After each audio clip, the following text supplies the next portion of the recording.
Hello, good afternoon. Welcome to Joy News Today. We're coming to you live from our studios in Kokomlemne. We're on DTT because we're free to on DSTV channel 421 and Go TV channel 125. Joy News is your home of independent, fearless and credible journalism. Coming up this afternoon, work begins on portions of roads leading to Tema Oil Refinery and other oil depots in that enclave as Roads Minister engages striking tanker drivers association on demand to have all deplorable link roads fixed before resuming routine distribution of oil to marketing companies. Also this afternoon, Asin North MP-elect James Achekwesi submits to court President Akufo-Addo's controversial comment on the likelihood of him ending up in jail and declares he is ready to contest the seat as many times as necessary. We have details as he insists the order that his case be heard on a day-to-day basis should be set aside.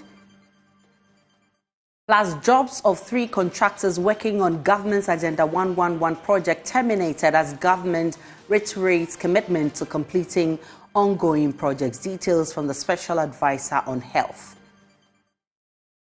And a technology consultancy center of the Kwame Nkrumah University of Science and Technology builds water filters to ensure communities affected by illegal mining are able to get clean water. My name is Aisha Ibrahim. We're also live on Facebook, YouTube, Instagram, and Twitter on Joy News on TV. My personal handle is @Denana Aisha. My name is Aisha Ibrahim. Stay for details.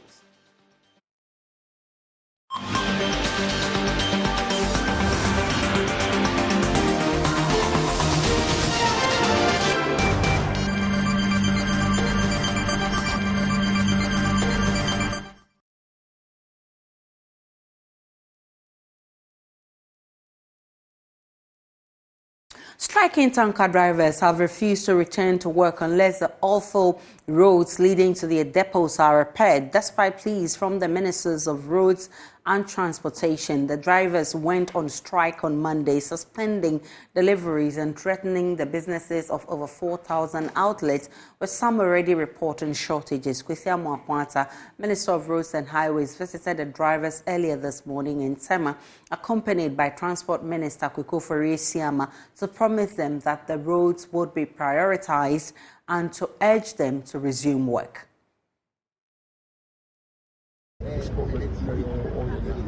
The contractor has been instructed even to widen the road so that a road now. The contractor has been instructed even to widen the road so that a road now enough space, both right and left, to do diversion. Because the side in bush forest, and that diversion be anywhere. To my because any contractor are widening. Means the road has been properly engineered and the contractor is on it. The contractor is working.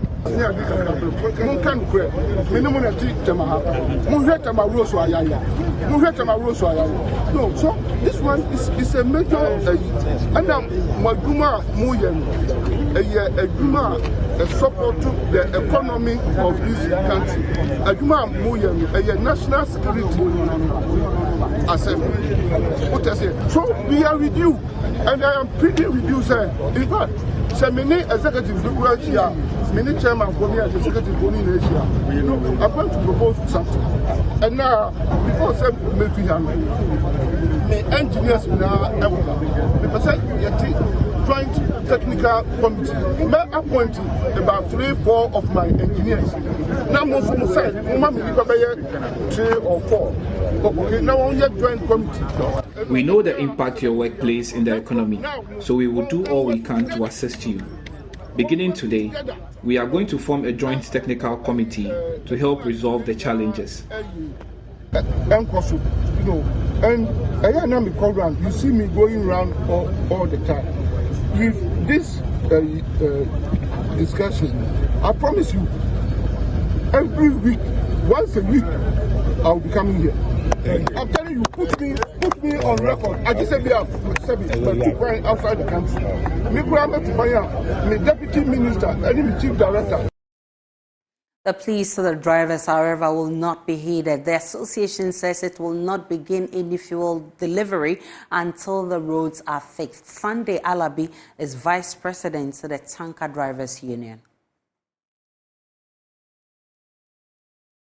Until we finish the last meeting with him, I can't conclude now. But what we want to see is that a level of commitment must come up before we go to work. Starting will not urge us to go to work. We need to see a maximum work done on the road before we go to work. Aside that, we are not going. We are even helping the government so that there will not be any disaster in this country. We are trained drivers, and we are to use better roads to provide to provide fuel to the stations or to the country. But if you watch the depots, what is there right now? The level of work they've done now is not enough for us. So we are yet to finalize it. But as we finalize, we need to see some level of work being done before we go to work. We realized that when you guys were talking with the minister over there, I mean, you guys were angry, people, your members were angry, pulling you. What accounted for that? Yes, because they are trying to plead with us to start work now as they continue. But that is not our stand. Our stand is that we need to see a level of commitment before we go to work. The start of the work cannot urge us to start work. But we must to see some level of commitment on the road. We need to see the work getting to a certain stage before we go. Because if the road is still like that, the risk is still there.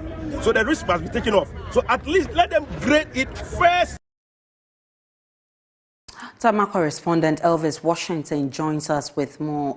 Elvis, what more do we need to know about the engagement between the minister and the driver, the tanker drivers?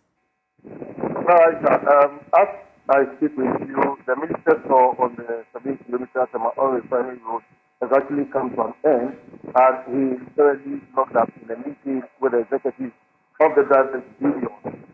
Indeed, during the tour of the road, the minister indicated that he will immediately set up another committee which will be made up of Tanker Drivers Union, and then also start to hear from his very own ministry, to ensure that work is actually done in haste on that particular place. We have noted after touring the road also that the drivers have a genuine call in that. The drivers have a genuine call in that he, after touring the road, realized that indeed there was an urgency to get the road actually fixed.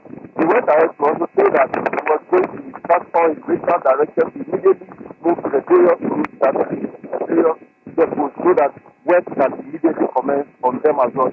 You remember that the drivers also mentioned that there are other areas that is Buffet, Kumasi, and Sakrade, the roads leading to their various depots over there are also not in good shape, and for which reason they would want those roads to be addressed. Those are some of the demands for which they are actually laying down their tools. And for them, until those roads are also fixed, they are not going to move back to work. But the minister is telling them that, well, immediately from today, almost immediately, he's going to direct regional direction to move to the various directions so that work will be. So from tomorrow, he actually assured them that from tomorrow, they will see visible work being done at those areas also. However, the drivers' union are also saying that work on visible action on the road. According to them, Of them.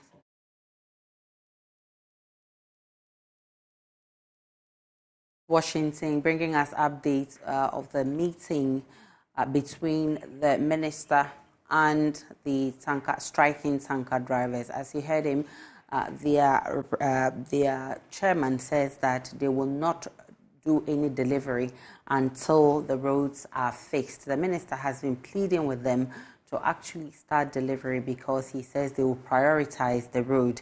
We'll be monitoring how events unfold.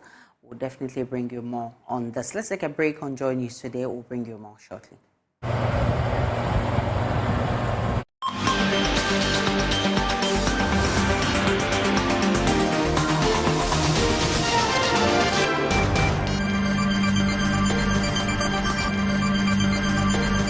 Welcome back to Joy News today, and now to the rest of our stories. Government is hoping to secure a deal with the independent power producers to avert the shutdown of power plants by Saturday. In less than 48 hours, all 9 power plants operated by independent power producers will be shut down if government fails to pay 30% of the $1.73 billion owed these power producers. Already, 3 of the IPPs have shut down operations. Information available to Joy News indicates that the government is currently holding a series of meetings with the IPPs to secure a deal. We'll hear from the chamber shortly, but ahead of these meetings, Joy News has intercepted a directive to all 6 individual members.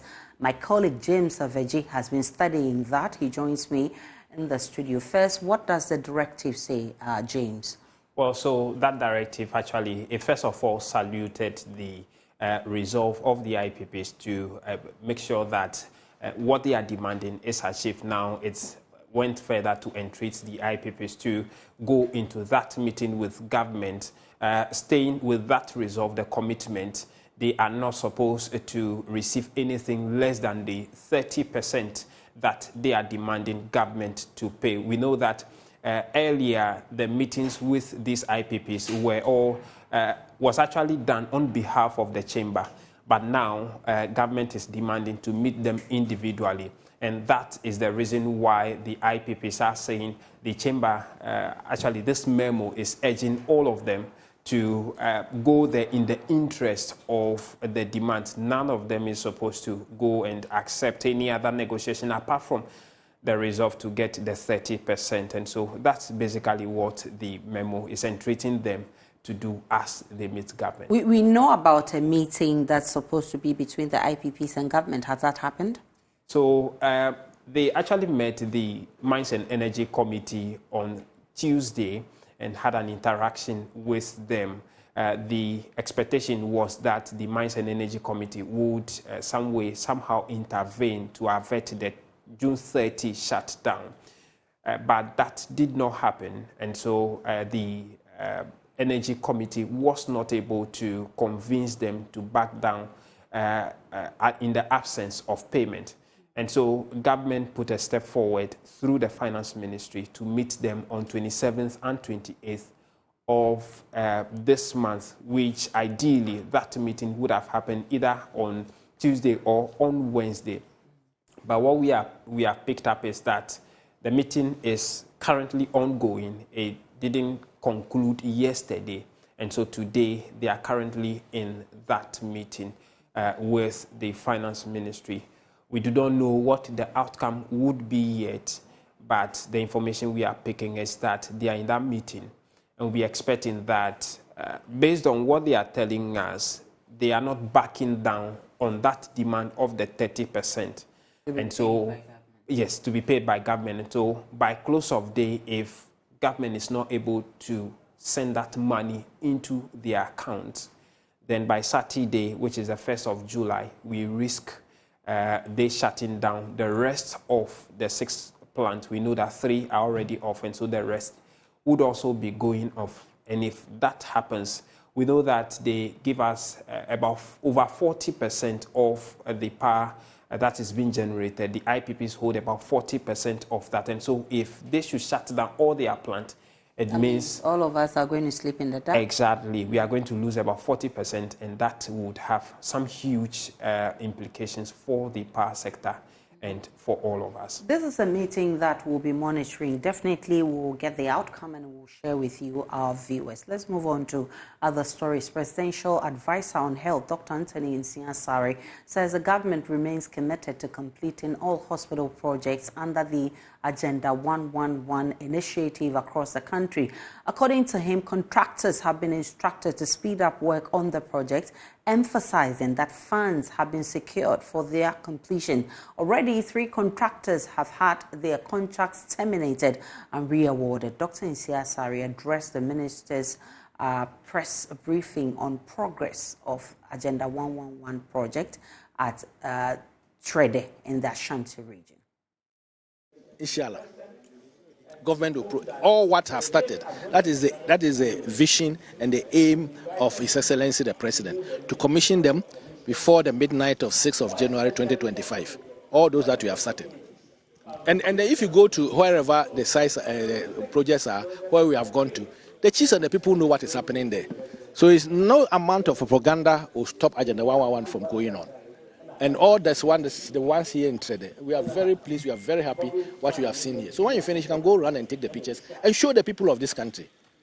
Please, let us put away propaganda. Health is not politics. Health, we can't do propaganda of health. If you are standing here, either you are PCP or this thing, when you are sick, you go to hospital.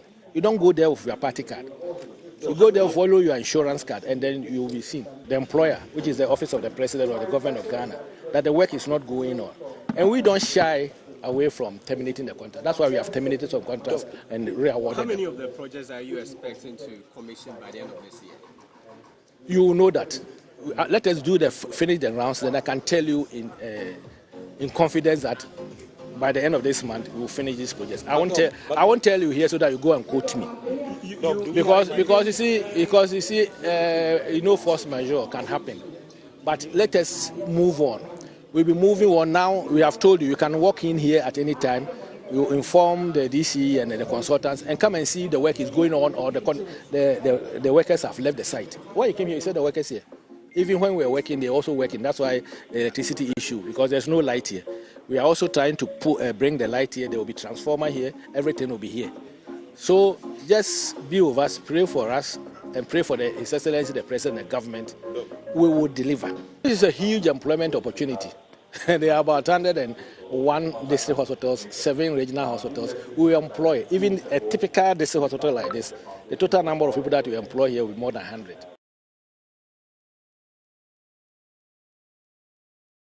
Information Minister Kojo Ponkroma says 88 of the hospital projects are expected to be completed by the end of the year.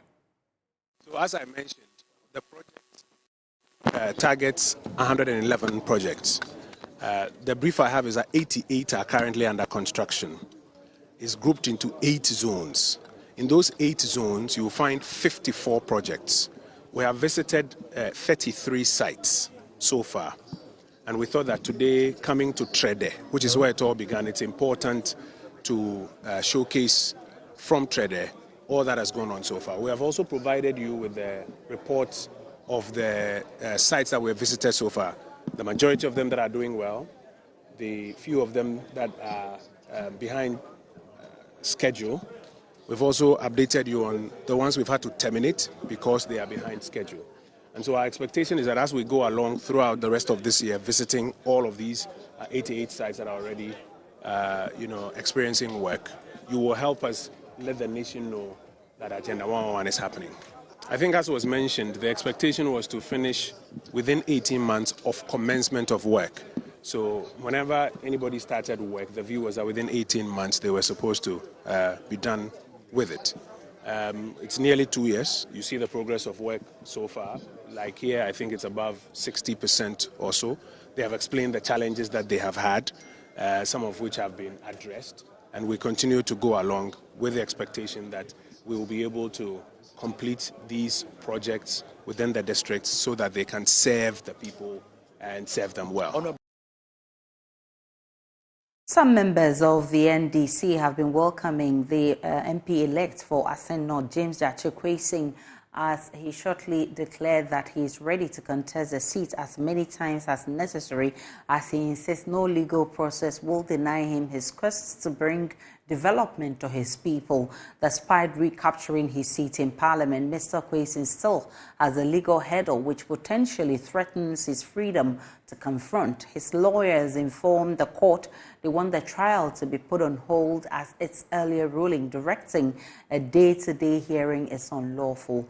And today in court, we've been monitoring that event in court for you. Definitely will bring you more in our subsequent bulletins. But a newly elected MP for Asen North constituency, James Jachekwesing, would have to wait for at least another day to be sworn in as MP. The Electoral Commission, according to Joy News sources, is yet to confirm his election to Parliament.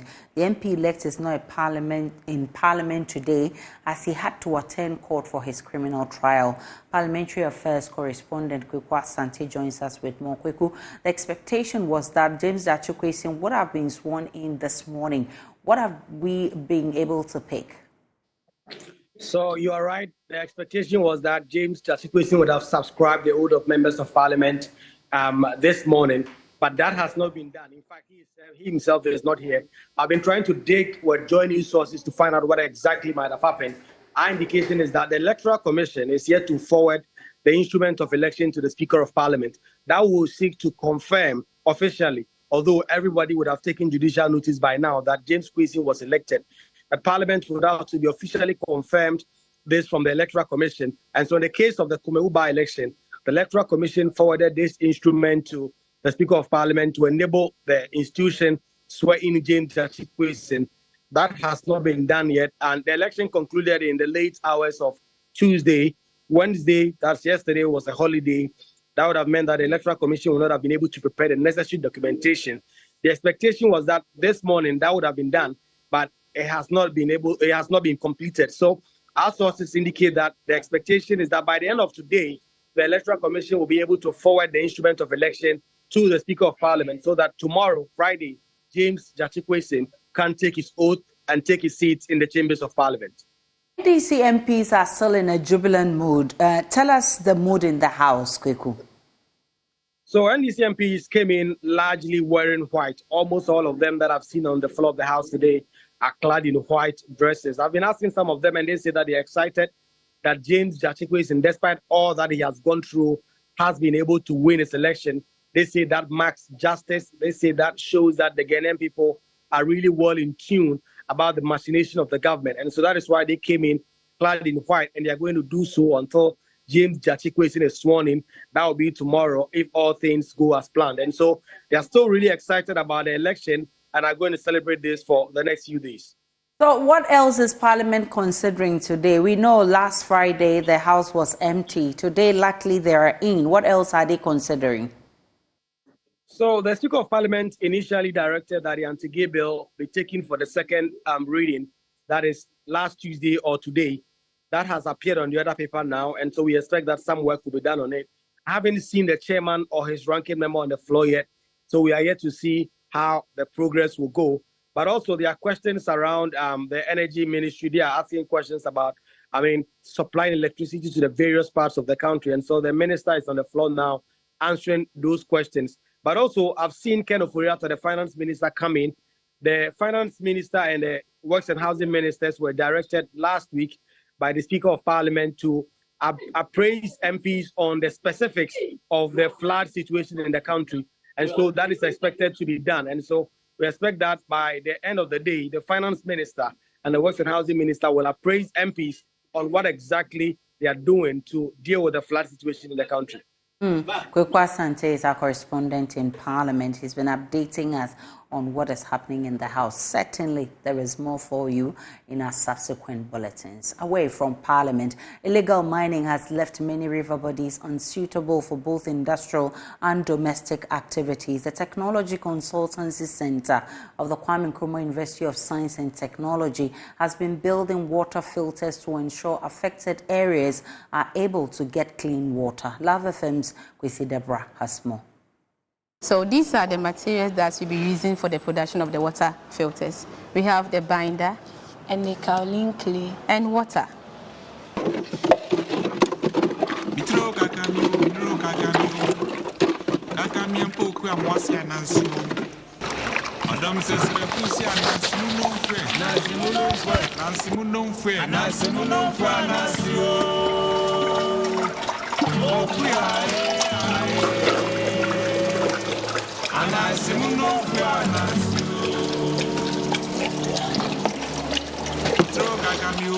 So after the mixture, we sieve the mixture to remove all the unwanted materials that was mixed with the clay and other things. After we are done sieving it, you could see that the water and then the clay and then the other ingredients inside are not well mixed. So we usually mix it together to get a very smooth and uniform texture for the production.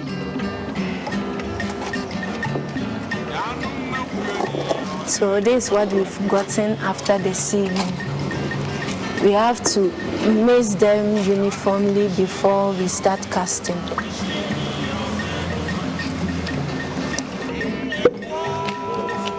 So you pour gently.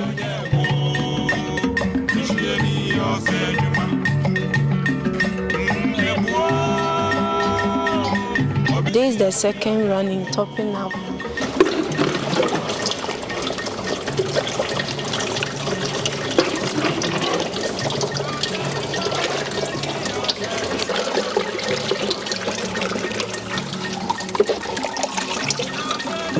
Because of the nature of materials that we use, you have to make sure that every composition that you prepare must be finished.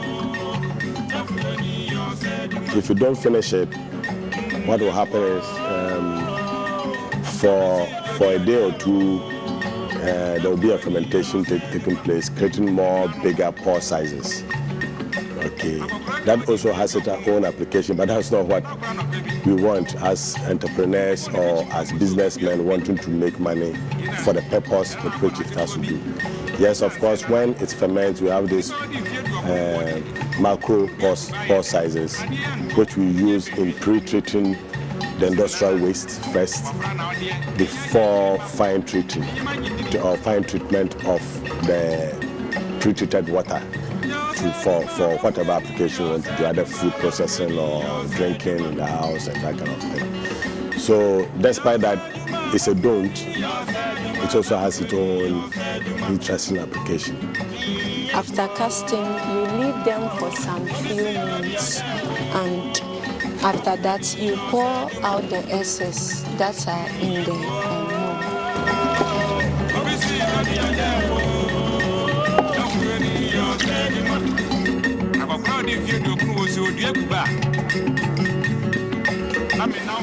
This is the final product you will get after the casting, and it's called water filter. So we make plenty of these ones, and they are used in filtering water for domestic and industrial use.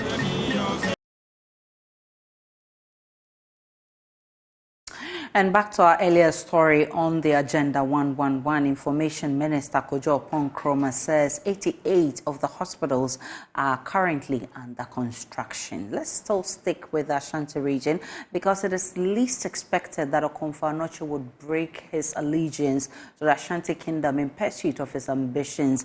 But in surprising turn of events, a school named after the revered Asante fetish priest Okomfo Anokye Senior High School have ditched loyalty to the kingdom to boot out Asanteman SHS and make their first-time appearance at the national tournament of the National Science and Maths Quiz. They beat them by a 4-point margin to secure a slot at the preliminary stage of the competition. Emmanuel Bright-Kweko has more from Kumasi. Wonderful Anokye, wonders shall never arise. Beside the school's name, we shall learn, we shall learn, we shall grow, we shall grow, we shall serve Mother Ghana. Blaze the words, we fear no foe. Blaze the words as a mission to accomplish. We shall pursue until victory is ours. Definitely, they shall pursue until victory is theirs. These are the students from Okomfo Anokye Senior High School. In what I describe as an Asante battle between them, Asanteman, Okomfo Anokye Senior High School, Asaribediako, and then Joabin Senior High School. That is an Asante clash, I call it. They have managed to overtake them. They subdued Asanteman, beating them by some 4 points. They had 33 points as against Asanteman's 29 points. So you understand that they have renounced Asanteman, Okomfo Anokye has renounced Asanteman, and today Okomfo Senior High School is making their first time into the National Science and Maths Quiz. Coming into the contest, most people would have written you off because they know Kwabena has the experience, as Arbediako is there, and even as Santimine. But your students pulled a surprise out of nowhere. Today, you are going to the championship for the very first time. How does this make you feel? Thank you very much. Thank you very much. Actually, I came for the balloting. I got the mandate from my boss, who is the main coordinator. So when I came for the balloting, and I saw that Asanteman and then Kwabena featuring Asarbediakun. In fact, there is a biological term called loop dup. So my heart rate was beating loop dup. It was beating what? Loop dup. But I never gave up. So what happened was that I told my squad that we should sit down. So we burned the midnight oil at the lab 24/7 learning, but not knowing that Asanteman comes nowhere to us. Not knowing that Kwabena, not knowing that Asarbediakun. So we want to let them know that now we are targeting Prempeh College. Your eye is already red. I can see you've cried a lot. You sat on the stage. How did you feel answering the question? I realized you were just making your students happy. How did that feel? At first, I was not I was not having the confidence. So when we got the first question wrong and then it follows. So when we got the next one and then they clapped their hands for us, I got the confidence that there is hope. So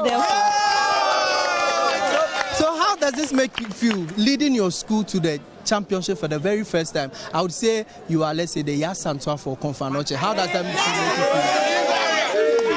I'm very happy and I very humble for them believing in me that I can perform this, because if not for the advice given to me when I was about to go on the stage now, I don't even know how to express myself, but I thank everyone for trusting me and giving me the opportunity to be on stage.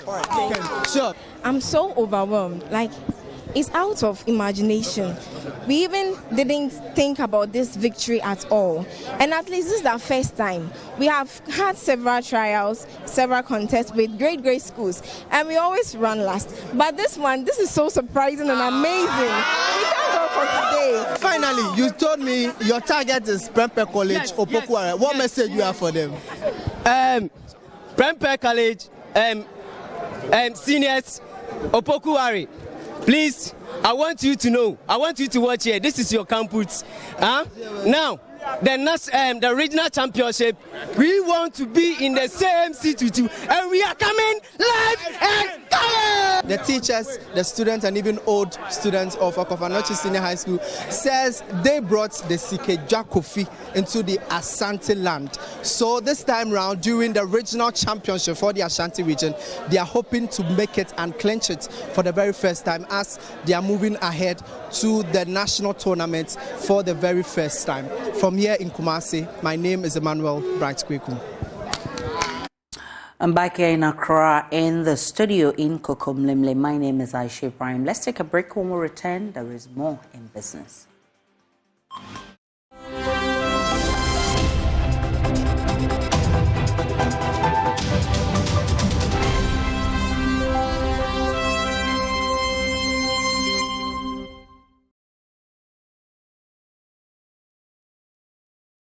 Hello, good afternoon, warm welcome to the business segment on Joy News today with me, Pius Kojobaka.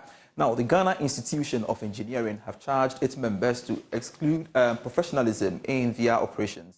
According to its president, Engineer Kwabena Bimpong, members would have to contribute to the various sectors to support government's quest for economic growth. He was speaking at the 38th induction ceremony of the professional engineering practitioners of the Ghana Institution of Engineering. At the 38th induction ceremony of the Ghana Institution of Engineering, the new members were urged to be ethical. Engineer Kwabena Bimpong reiterated the need for these members to develop social and interpersonal skills. We have come a long way as an institution of inducting members into our noble profession.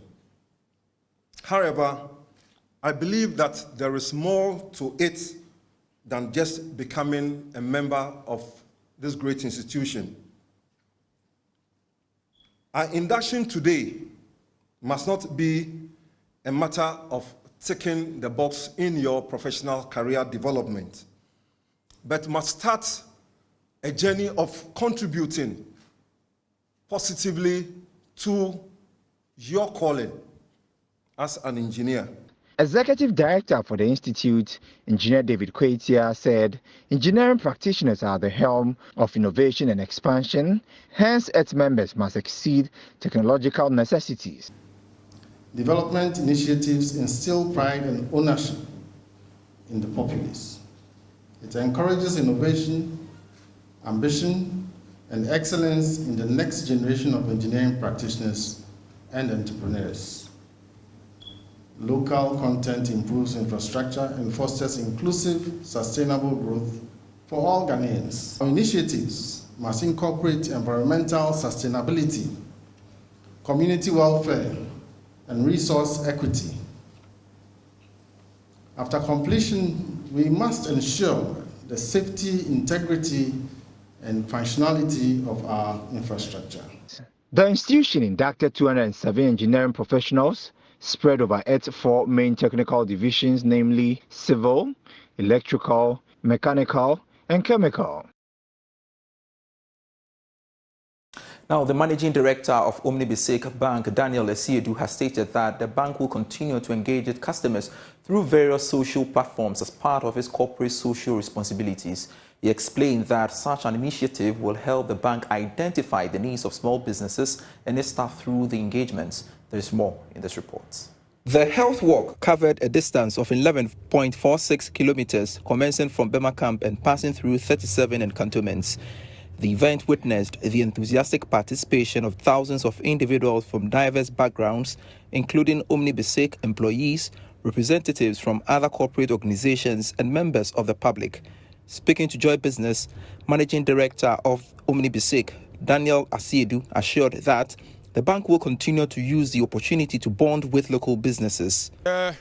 First of all, you agree with me that we need to create health consciousness amongst our customers, amongst the general public, and amongst our staff.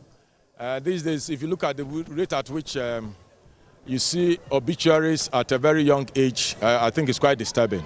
And we believe that we need to create health consciousness as a bank. Not only must we emphasize the business angle, but we also need to, as part of our corporate social responsibility, to create awareness among our staff and amongst our customers and the general public at large. And that's why we do what we do. On his part, the Director General of the National Lotteries Authority, Samuel Awuku, who also joined the walk, urged government institutions to partner banks in undertaking such exercises.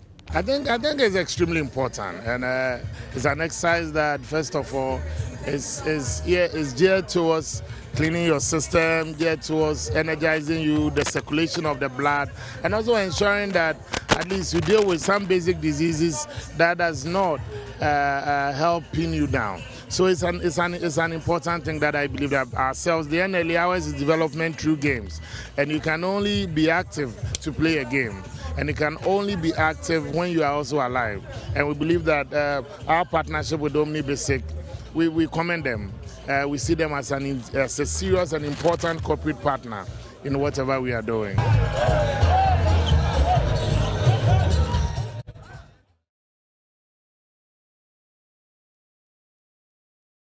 And that's it for business. I am Pius Kojobaka. Marketplace is at 1 p.m.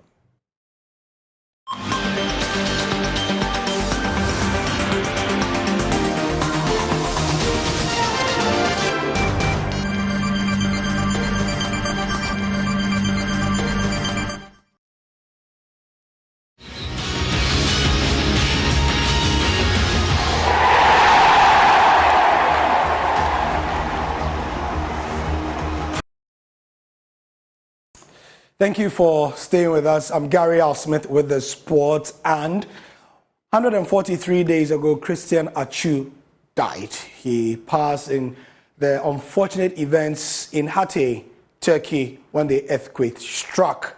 The news rent many people around the world, and of interest were the charity project he was pursuing, and many of which could not continue. However, one was continued in his name in Senya Breku, where a 9-unit classroom block has been completed on time since it was started in 2016. Christian Achu was supposed to be there yesterday, and he had actually told the people that he would be present. Unfortunately, he couldn't, but the project went on. I was there for Joy Sports.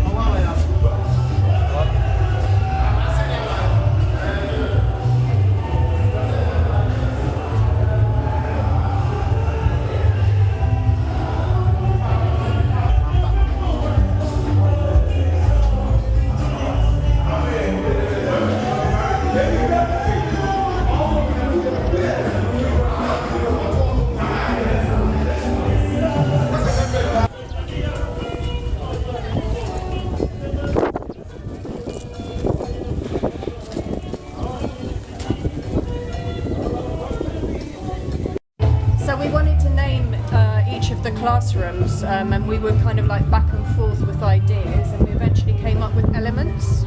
So one's called light, fire, water. When you go around, you see at the top of each classroom they have a name, so it's just a bit of uniqueness that we add. The computer room, so this is something the children could only have dreamt of having before, so it really helped their development, stay in touch with 21st century and being able to access things online. So Geno, how do you feel now that you are commissioning this today with your team? Yeah, it's amazing. We've honoured the work that we started back in 2016 with Christian Atsu. So it's a phenomenal achievement considering these were the timelines we were working to if you'd still been with us. So I'm very proud of everyone involved and all of the people that donated as well to make this happen. With your involvement in this, what has it meant for the community? Yeah, I mean, you can see the smiles on the children's faces. They have new school uniforms. They have a beautiful school a beautiful surrounding to now learn, and they're making them enthusiastic to want to learn. So it's going to make a huge difference because of the environment. It's so beautiful.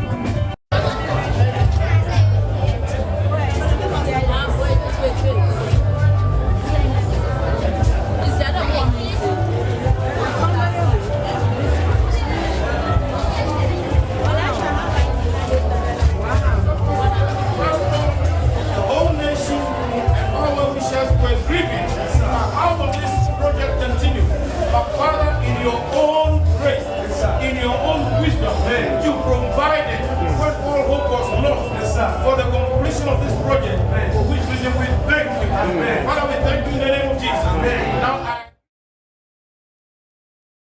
So, name of the school is the Christian Achu Educational Center, located in Senya Breku. That's the sport for now. Gary Al Smith here.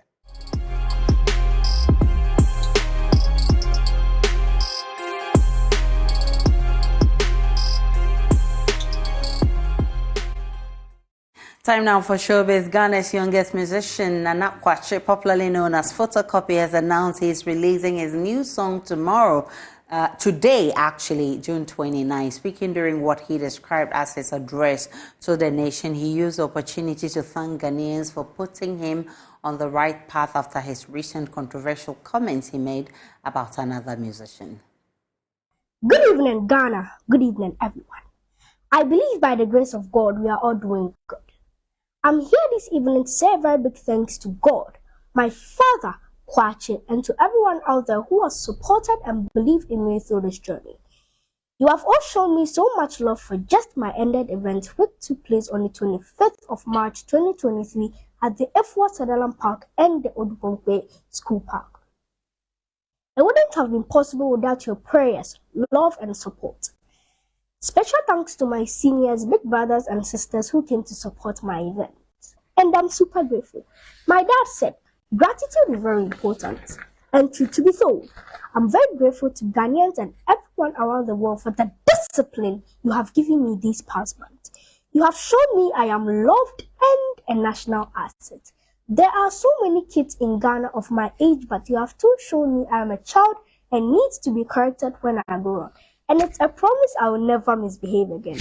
I believe once you have corrected me, it's time you bring me closer and show me love again. I'm delighted to announce to the general public that I have been signed as the brand ambassador for a fast rising Ghanaian food company, the KKK. I thank everyone who played a role in ensuring it becomes a household brand. Before I end my address, I want to inform you all that I'll be releasing my new song on the 29th of June 2023. Hence, I want your support when I release it. Thank you for your time, and it's my prayer whatever you pray for will be granted to you all. In Jesus' name I pray. Amen. Long live Photocopy family. Long live Ghana music industry. Long live Ghana. Good night. Thank you. Makramo.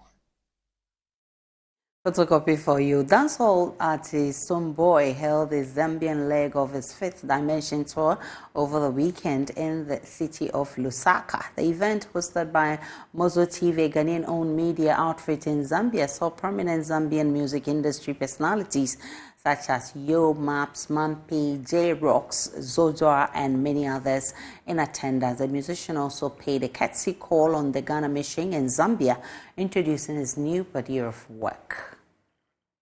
World News, and that's also for the bulletin this afternoon. Log on to myjoyonline.com. There's more of the news and updates of all the developing stories. Up next is Marketplace.